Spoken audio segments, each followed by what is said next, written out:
Okay, just before we get started, just a couple things. If you want to undo your screen, you can undo your video, but Kelly and I are going to be talking.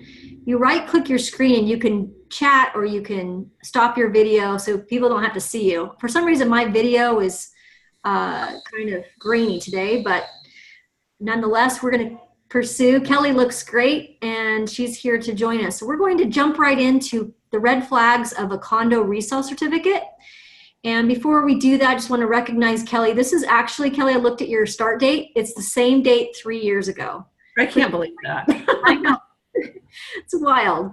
So congratulations on making the 3-year mark. It's always good to have a tenured broker on the call, albeit only 3 years. When you think about that, it seems like we've been working together for 10. So I know.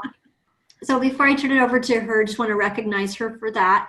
We also are recording this call, so no pressure on Kelly. She'll do great. We will end the call just about 6:05, Kelly. So if you don't get through everything, don't worry about it. We will just continue recording until you stop talking, and then we'll cut off the recording at that time.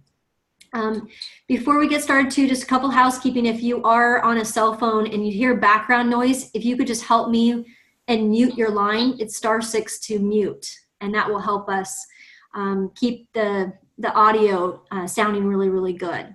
Okay, I'll let you just take it over, Kelly. We'll start right from the very beginning, and then tell me where I need to navigate, and I'll All right, well, obviously I'm Kelly, and I am a condo specialist, so that's pretty much my primary market. So I do see contracts all the time, and I see lots of things on them that, I could send it back and get it corrected, but I'm like, so much of it's just not worth the little details, but it does affect some of the things that you do.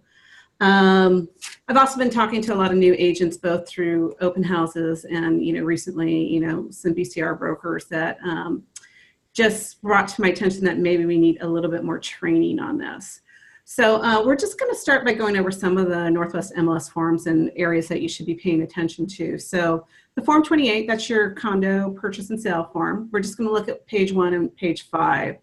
On page 1, you'll see under item number or line item 4, you've got that tax parcel ID number. Yeah, you can just attach the exhibit A, but you'll see off on the left there, it asks for the declaration recording number. It is also on most exhibit A's, unless you're in a really older condo, in which case you might need the declaration number. If your client doesn't have it, you can find it on the recorder's website. It's a little hard to navigate, so if you need help with that, just let me know and I'll navigate you through it. The key word though is maps. That's where you're going to find all the condo declarations, which is really illogical, but there you go. Hopefully your client will have already ordered the resale certificate and all that information will be in that packet. I highly encourage you to order that early.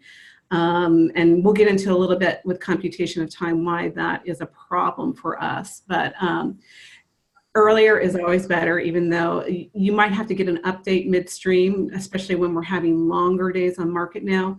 But usually, 45 to 60 days, you'll just be fine. Most people don't ask you to update it at that point. So then we're just going to go to line 13, charges and assessments due before or after closing. Normally they're talking about a special assessment that we know about, that you've already negotiated. If you do not have a hard number, do not use this field. Escrow is not going to allow you to utilize, just like they won't let you put like a blank $10,000 in anymore. You have to have a very specified amount that usually is associated with your special assessment.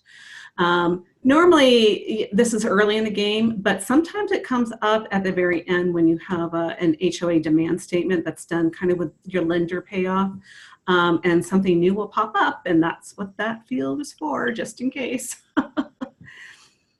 And then on line 16, we have the public offering statement or the resale certificate. Most of the times, public offering is more new construction. The Northwest MLS has made this, your ability to use for new construction or resale, but frankly, most builders have their own forms and you would never use this form for new construction. But it's there, so we have to deal with it. Normally, if you ordered ahead of time and you've uploaded it to your supplements, then hopefully your buyer's agent has checked the I've received it box and you started your timeline ticking. If not, it defaults to kind of a 10-day period. If you have not ordered your resale certificate yet, I would recommend that you put 12 or 13 days instead of the standard 10, because in the computation of time, we do 10 calendar days, but the property management companies aren't doing that. They're only working Monday through Friday. They get holidays off, any bank holiday, they're closed too. So they're counting actual work days. So you've got a conflict right off the bat if you haven't ordered it early. You can pay for an expedited certificate, but they're not really super cooperative. So you just want to bear that in mind, that earlier is better, always on that. And then if you could just go back to page 1, that last one, item 17, line item 17, condominium assessments. This is really more for new construction. Normally in new construction, you have them, they hold 2 months of dues and apply it towards the reserve fund, not necessarily to your dues payment. So when you add information on this line, escrow has to follow what you've directed them to do, even though it might not be required. Most associations don't require a deposit for a new resale. So leave it blank and you'll just be better off. These condominium assessment questions are going to be answered and asked and answered many times in the transaction, so it doesn't have to be on this page 1. Now, if you could go to page 5, and we'll go to that item number Z, which is the resale review period. So this is page 5. We're still on your initial condo purchase and sale agreement. So why we bring this up is a lot of people apparently are just not paying attention to the fact that the resale certificate is a contingency.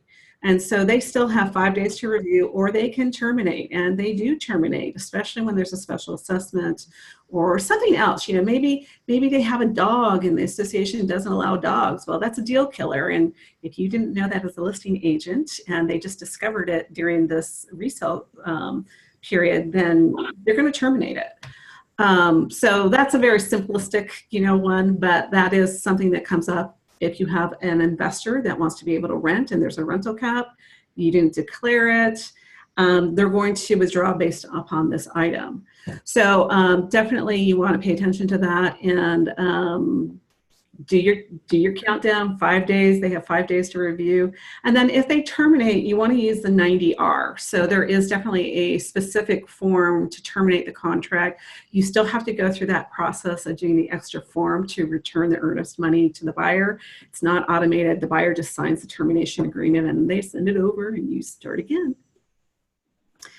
So that's kind of it, I think, for Form 28. Everything else, I think, is pretty self-explanatory or similar to your residential sale. And 5 days does not include the weekend or the holiday. Correct. Right? Correct. Yeah. So as a listing agent, sometimes I do deliver on Sunday night. So the buyer only has 5 work days to look at it. Little mean on my part, but that's a strategy I have used in the past. I mean, in the old days, you would get a hard copy 3-ring binder that would be 2 or 3 inches, deep, and no one would read it. It's just too big. But, even on the PDF version, it's the same amount of information, and they skim it. Maybe if you're looking for something specific, it's easier because you can have the computer scan for rental cap or dogs or whatever your issue is. So it is a little bit easier than it was in the old days, but definitely you want to limit how much time they have to do it. If you've got a holiday weekend, maybe you might want to think, well, can I deliver it on a Tuesday? But that's just me. No, that's great. That's some good ideas. So we covered 28. We talked about 90R, and we talked about. So we're going to go into Form 27, which is the resale certificate.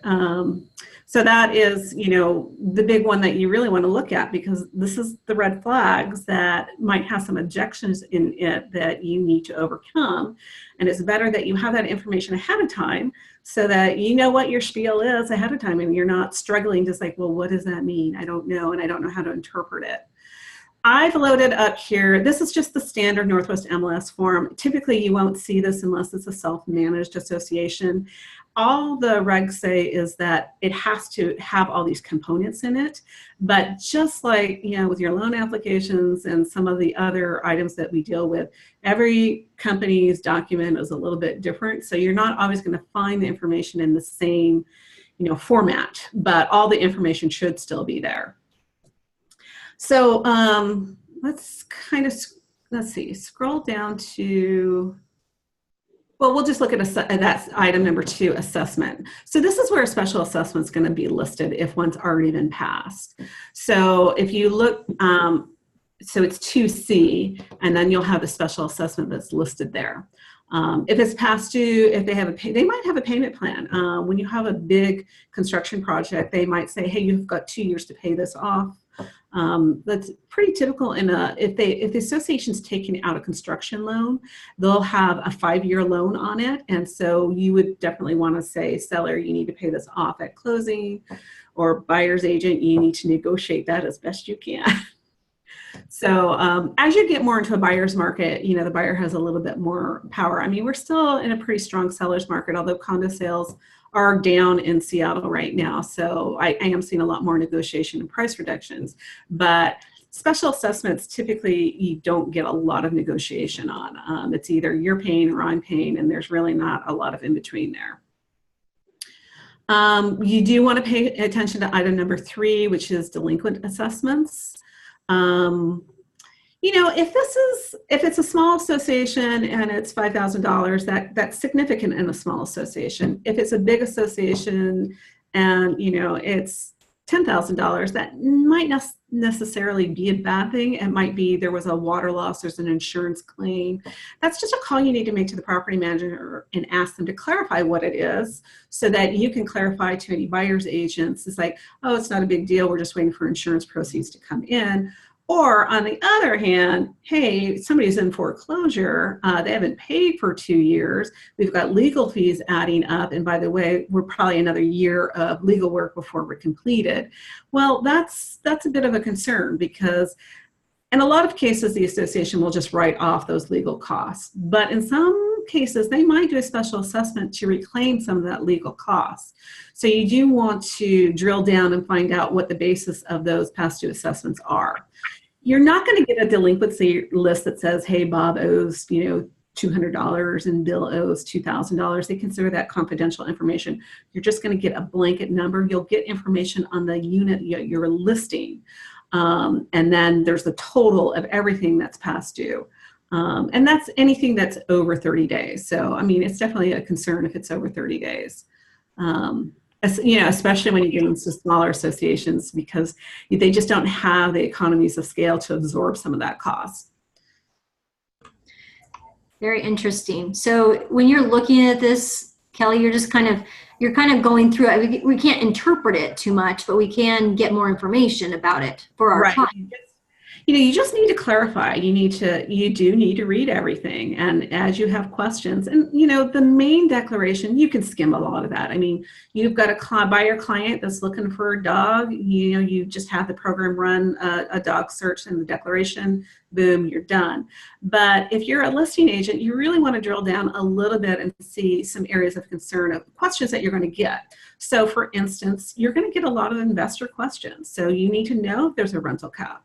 You need to know if they have to live in the unit for a year before they're able to move on to be eligible to rent. Are they FHA certified? That is something that has to happen on an annual basis. Not a lot of condos in Seattle are actually FHA certified anymore, because they've made it a little bit onerous upon the homeowners association. You can always, if you have an FHA client, go to the HUD website, just type in condo, and then you can plug in King County and bring up a list of current properties that are available for your client.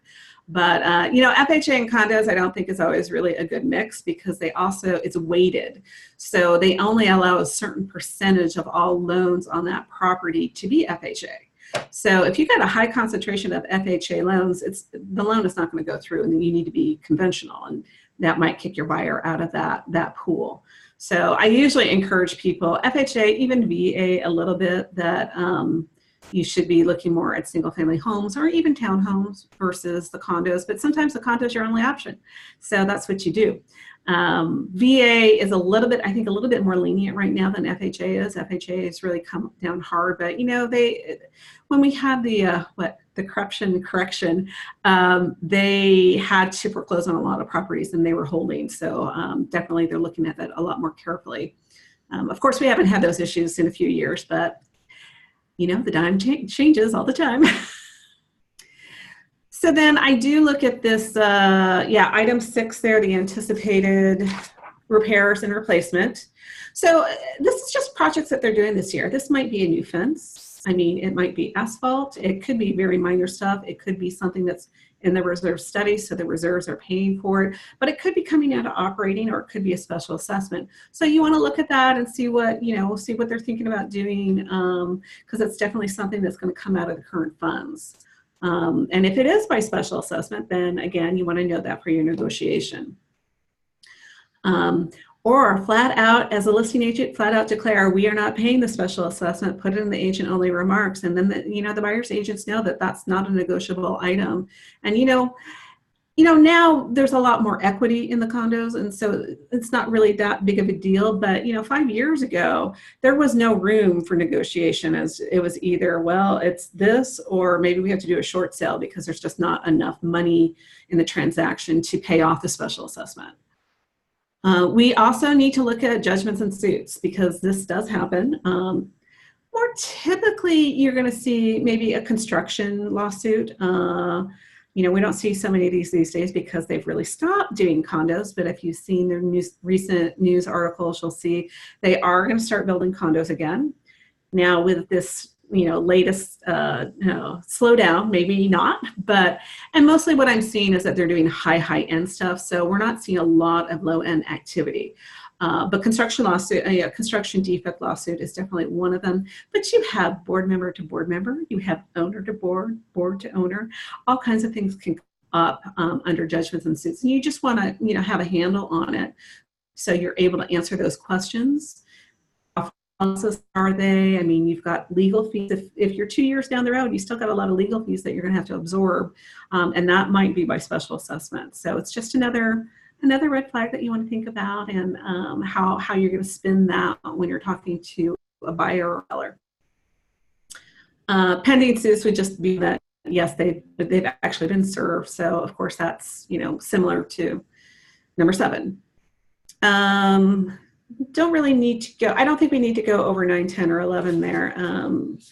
Those are kind of minor. Leases, FHA approval.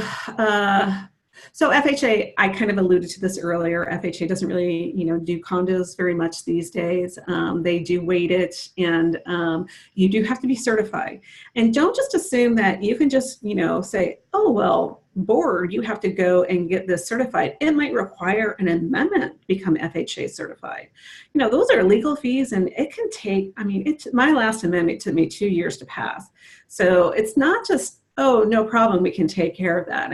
These are time-consuming and expensive procedures.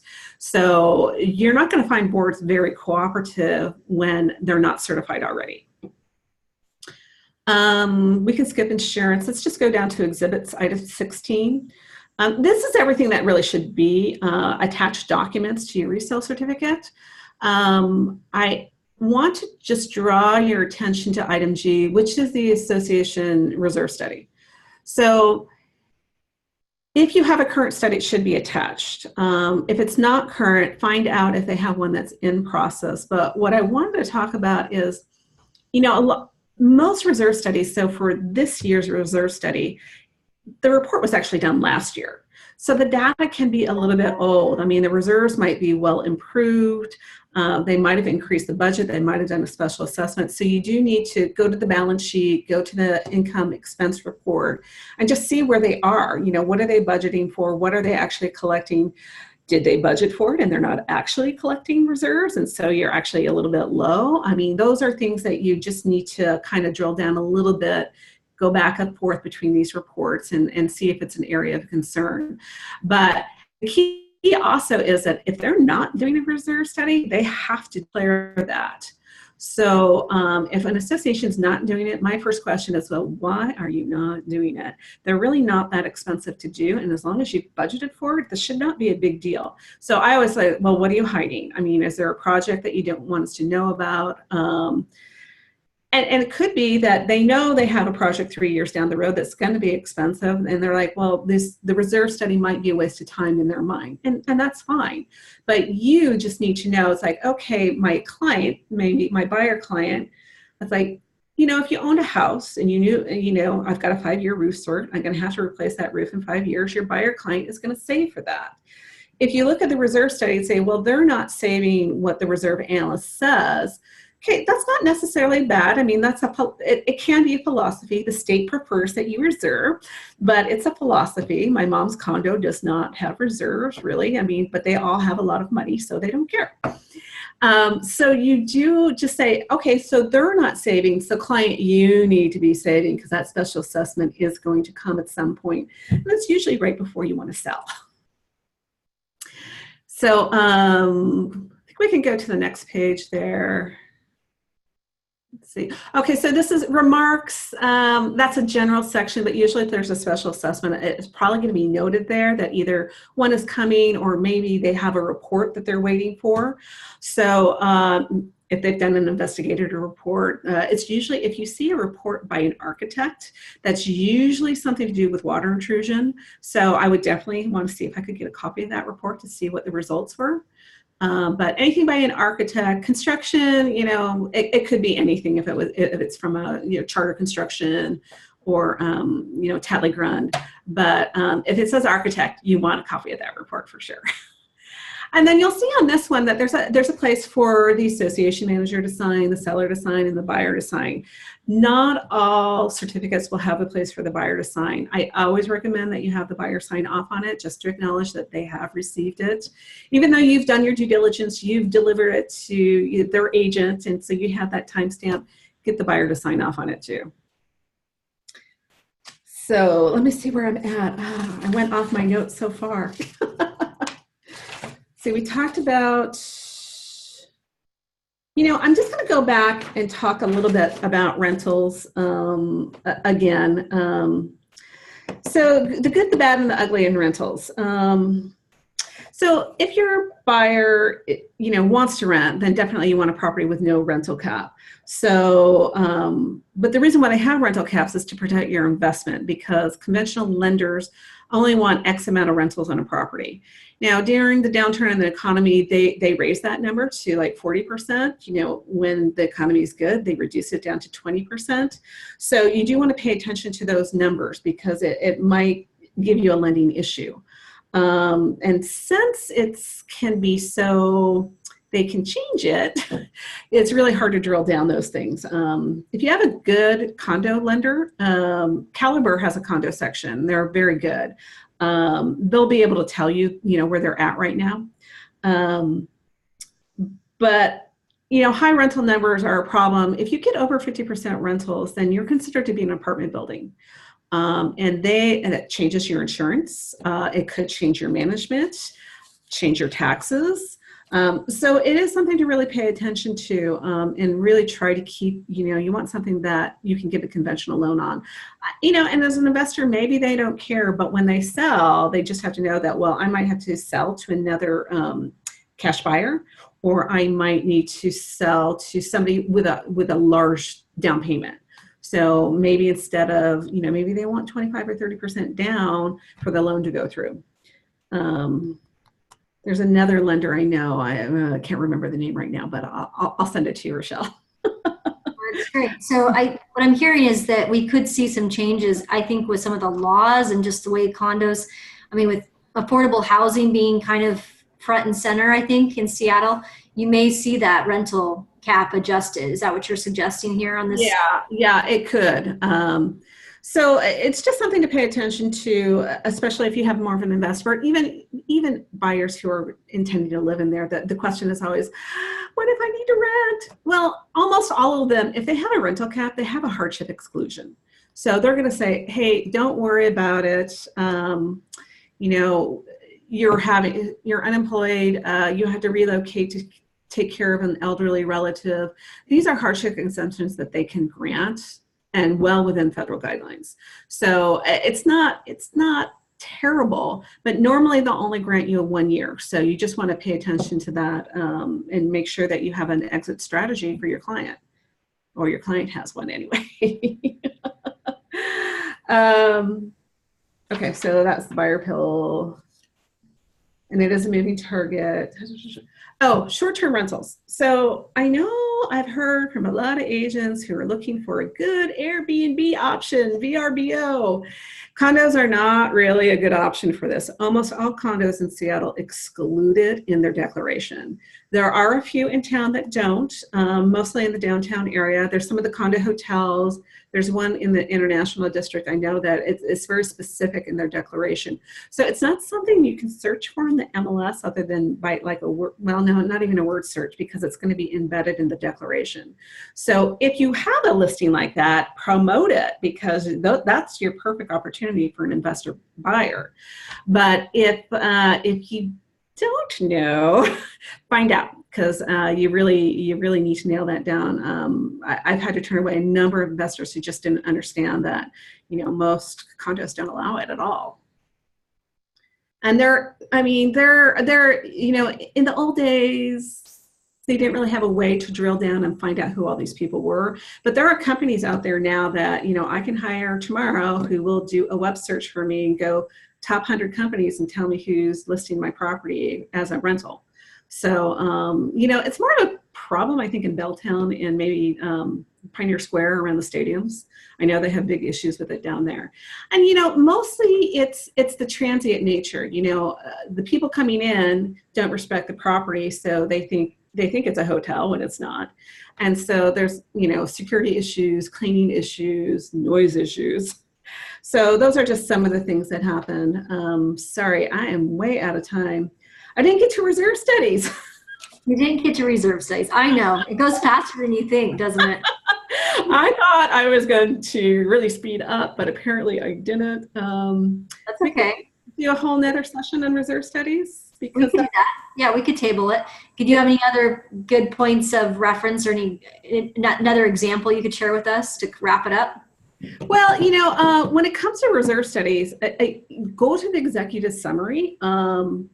And what I'll leave you with is, when you're looking at percentage funded, if you're between 0 and 30% funded, you're considered to be very weak, high risk of special assessments. 30 to 70% is kind of medium, depending upon where you are.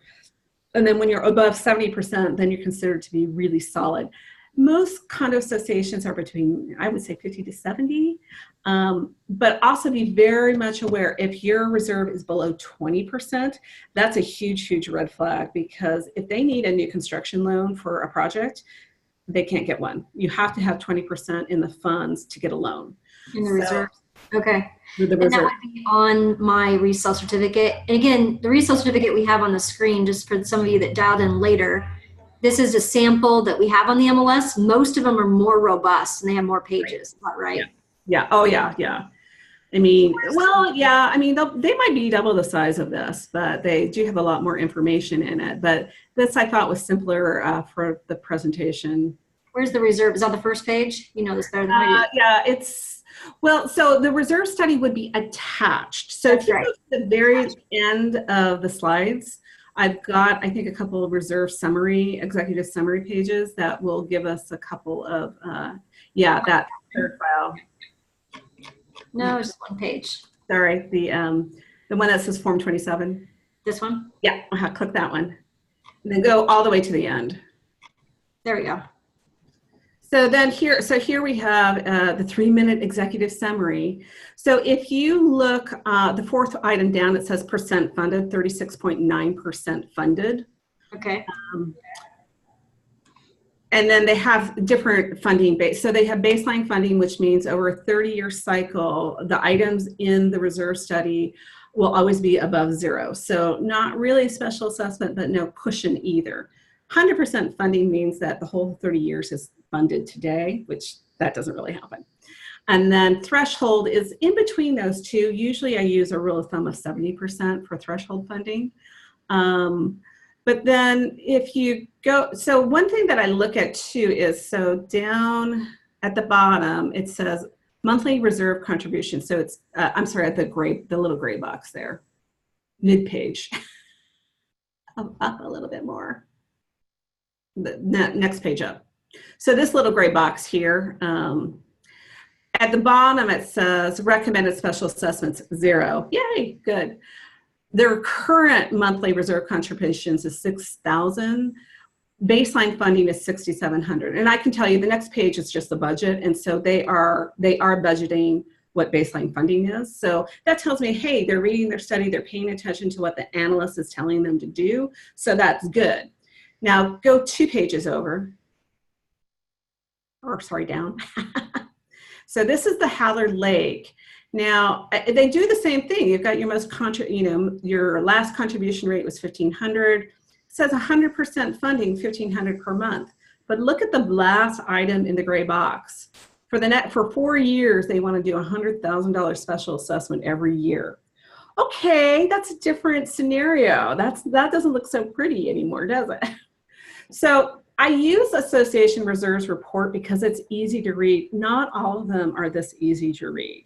So you do have to, you might have to call the analyst and say, hey, what does this mean? Because it's not necessarily black and white. And again, there's no standard format, so everyone is a little bit different. So would this typically come with my resale certificate and just like, yeah, make sure that everybody's clear. And then you've just kind of summarized this up, right, for Holler Lake? Yeah. Mm-hmm.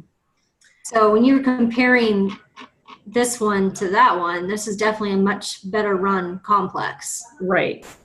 Okay. So clients, to your point, Kelly, are going to look for a broker who's well-versed not only in just, oh, is it nice condo or nice unit, they kind of want to make sure that it's a well-run complex as well. Right. And that is the challenge. And that, when you're doing your, I don't know if you do, but I do a buyer presentation, and you want to go over some of these things and explain when you're dealing with a condo buyer, yay, great, we found a great property, the unit is beautiful, but the financials of the association are equally as important. And you really need that in your consult. If you don't have that, I think you're really doing them a disservice. Oops, I think I lost you. That's okay, I muted so you could hear you. So really this last page then you have is recommendations and assumptions for reserve contributions. Right, this is another one that it's a different analyst. So this is the one that we had talked about the other day where, they're asking about a $9 million special assessment. But if you looked at the page before then, which I did not include here, okay. It said there were 0 reserves. Well, there were reserves. Now, they weren't $9 million worth of reserves, and there are a lot of projects they had to do. And in fact, the management company fired the association. Now, you have to do a lot to get a management company to fire you. So that tells me the association is really not well run at all, because most association management companies, they will hang on to the worst property for the longest period of time. And I think the only thing that I really would leave you with is be nice to the property managers. They are your friend. The feedback I get from most of them is that most real estate agents are really rude to them and do not treat them very well. And you know what? It's not a high-paying job, and there's a lot of stress with it. And they are, the state has made them do these forms and they fill out lender questionnaires all the time, and they're not trained in that. Right. So, they're really a bit out of their depth sometimes as well. Unless you have somebody really experienced, they don't always know what they're talking about. So, my favorite Patrick Swayze movie was Roadhouse, and what he always said was, be nice until it's not time to not be nice. And that's how I feel about it. That's awesome. Well, Kelly, this is wonderful information. At least kind of whets your appetite for this and gives us more information where to get the information. I think too many of you just kind of are like glossing over it, and you got to jump in and learn, because the more you learn, the better you'll get at working condo sales. So thanks, Kelly, so much for taking the time. And is it okay if I share this as just samples with the group? Yeah, sure, no problem. Okay. So I will attach this along with the recording to our resource guide. I actually created a YouTube channel. Woohoo! So we'll have a YouTube channel. If Kelly's okay, we'll go ahead and post her recording. Oh, that's fine. On YouTube. And that way we can, pose some different questions too as we listen to this. So thank you very much, and thanks, Kelly, for your time, and we'll catch you guys next week. Okay, great. Thanks. Talk to you later. Bye.